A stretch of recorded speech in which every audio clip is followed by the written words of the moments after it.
Something that is true, but that you won't read about, at least very often, is how panicked Republicans are in Washington, D.C.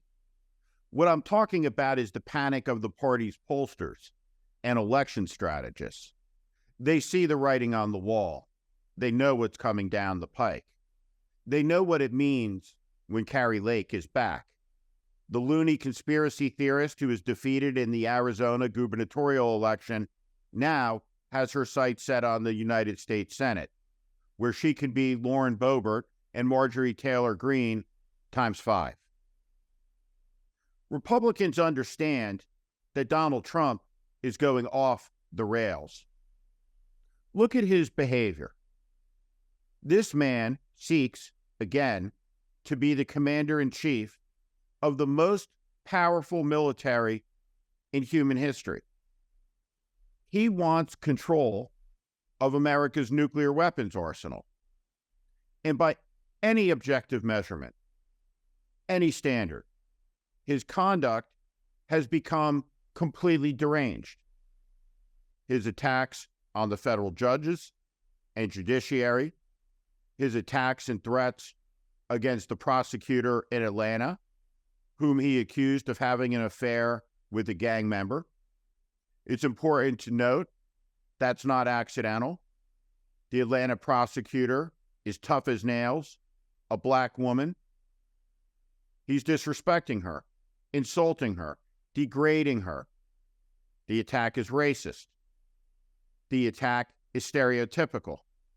Everything that you would expect from Donald Trump. He went to New Hampshire. He railed against Chris Christie, who has moved into a tie for second place and is on track to win the New Hampshire primary. Donald Trump engaged the former governor from New Jersey, calling him a fat pig. He is lashing out. He is decomposing. This is what 100 felony counts will do to a person. And that's likely the number will be up around when all is said and done, as Donald Trump heads to the trials. According to the polling, and perhaps more importantly, media outlets' interpretation of it, Americans are apparently tuned out to the wall-to-wall Trump trial coverage. The media is interpreting this as meaning the American people are numb or uncaring about the trials. I think this is wrong, deeply wrong. What the American people aren't necessarily in the mood for in the middle of summer is wall-to-wall talking about the trial between motions, between any activity that's repetitive, that's banal, tedious, and exceedingly boring. When the trials begin and there is action to cover and to report on as the events are taking place, I think it is safe to say the American people will be highly engaged. Part of what is broken in American politics is the life cycle that exists between the media and the politicians. The ubiquity of coverage, the constant presence of these people in our faces is leading the American people to turn off their televisions, to unplug their cable boxes. The coverage of the Donald Trump story, as it moves into its 8th year, as we approach the decade mark, has become brutally tedious. What is it that we're supposed to talk about day after day after day when you consider his depravity, his treachery, his treason against the United States of America? Now, Republicans in Washington, D.C., the ones who run the elections, are deeply panicked. Alexander Bolton of the Hill newspaper has written a nearly perfect lead describing the feeling in Washington, D.C. amongst the MAGA Republicans at this hour. What they see coming down the road is Kari Lake coming back. They see the Arizona conspiracy theorist and loon, who lost the gubernatorial election, keyed up and ready for a U.S. Senate run. They know the incredibly high price that has been paid up and down the ballot for Trump sycophancy. They know the cost of the appeasement, of the collaboration, of the moral cowardice. They know the cost of what it looks like when these candidates are made to seem idiotic, under questioning that they can't keep straight. They can't walk the fine line between being for and against Trump. They can't possibly make the case that they support and defend the Constitution of the United States while standing next to the man who tried to burn it down. They can't be on the wrong side of Mike Pence, who said, "I'll always pick the Constitution," meaning in his choice between Trump and America, he went with America. What will their choice be? Thank you for listening to my political commentary. If you like what you heard today, please also consider subscribing to The Warning, daily newsletter on Substack. Our democracy hangs in the balance. The 2024 presidential election is the most consequential in America's history. It's not hyperbole, it's a fact. That is why the mission of The Warning with Steve Schmidt is to help readers orient to the currents that are shaping our times and the unseen forces driving politics that are very rarely discussed on cable news. Please sign up at Steve Schmidt, SteveSchmidt.substack.com, or at the link in the show notes section below. Thank you to each and every one of you for listening and watching. The extremist threat facing America has been cooking now for a very, very long time. It has been inflamed by social media, by the ubiquity of Trump's presence, by his ability at any moment to, with his fingers, divide, antagonize, incite. A great test is coming for America, and this is a test that is pass-fail. It's very simple. We are nearly 250 years old as a nation. Generations of Americans have marched into battle to defend our freedom. They crossed bridges like the Edmund Pettus for justice. Americans were beaten, killed, lynched, shot, so they could have the right to vote, a say, a stake in the future, their children's future, their country's future, their community's future. There is no conceivable way to sustain the United States of America outside of a system where the people are able to pick their leaders. And this requires something from the leaders, a willingness to concede to the sovereignty and the will of the people. Losing an election is hard. Many people take it very, very personally.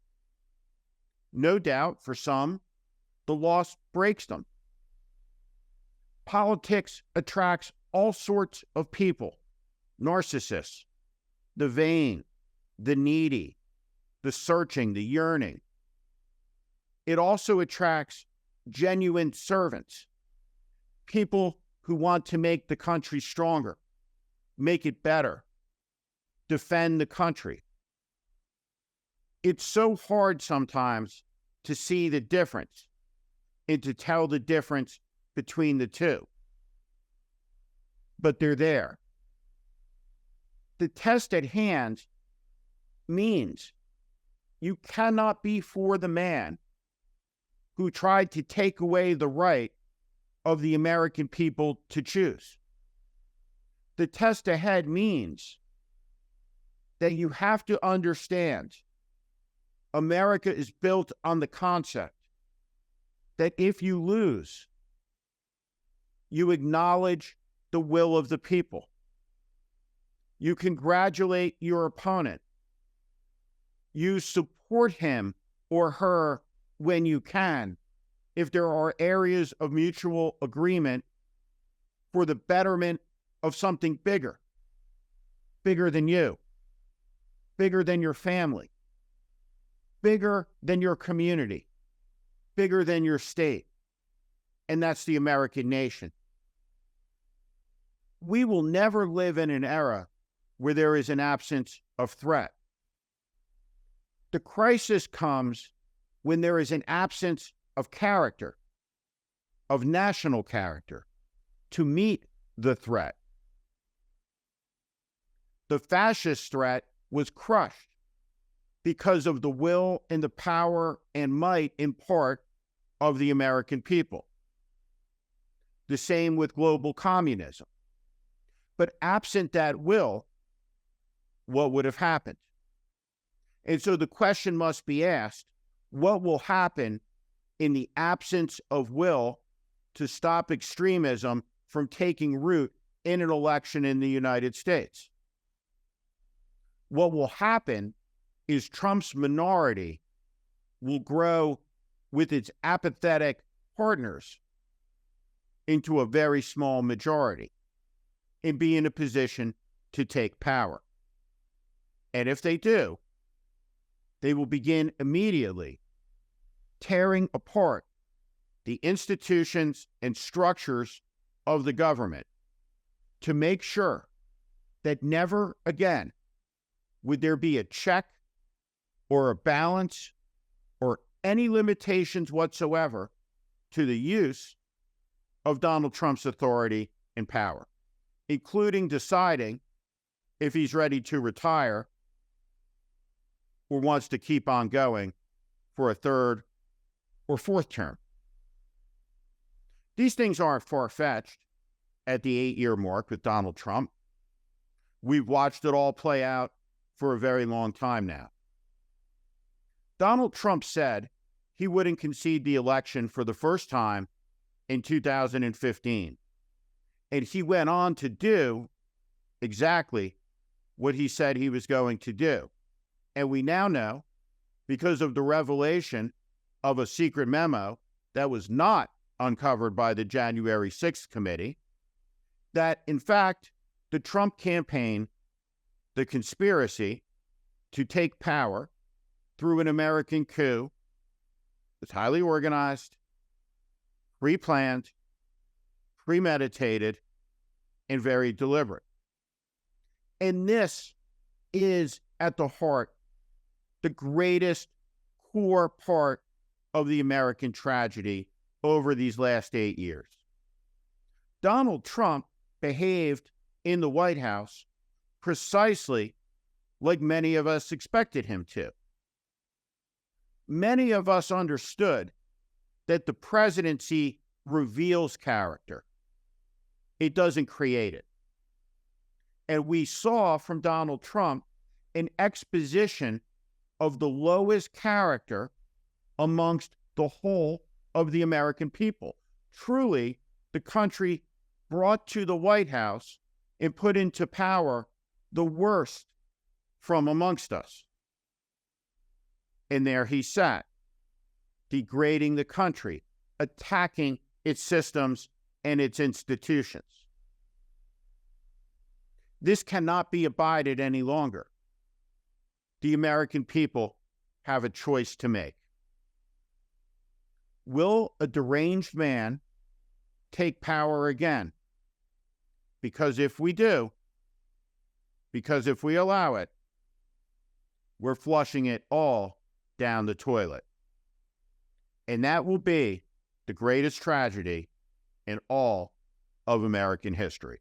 Thank you for watching. Make sure you subscribe to our channel so you never miss a video.